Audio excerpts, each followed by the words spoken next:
Pernah tak terfikir dalam banyak-banyak kita bercakap tu, dalam banyak kita berbicara, kita berkomunikasi ni, agak-agaklah apakah perkataan terakhir kita dekat dunia ni? So apa word terakhir dalam banyak-banyak kita bercakap ni, duk bercakap daripada lahir sampai lah sekarang ni. So one day kita akan tinggalkan dunia ni, one day kita akan hembuskan nafas terakhir, one day jantung kita ni akan berhenti untuk berdegup. So soalannya adalah, apakah agak-agak perkataan ataupun ayat yang terakhir yang keluar daripada mulut kita sebelum kita mati, sebelum kita hembuskan nafas yang terakhir? So macam mana kita nak tahu? Dai, macam mana saya nak tahu perkataan terakhir saya apa?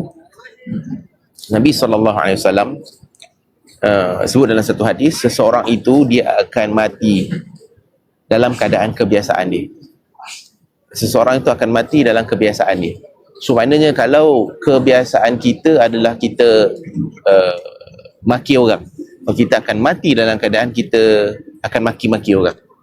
So kalau lah kita ni, mulut kita ni suka buka aib orang, kita suka cerita buruk orang, suka downgrade orang, hina orang, kita akan mati dalam keadaan mulut kita ni akan masih dalam keadaan menghina, memburuk dan mencaci orang. Kalaulah kita punya kebiasaan hidup kita ni adalah zikir, kan zikir kita ni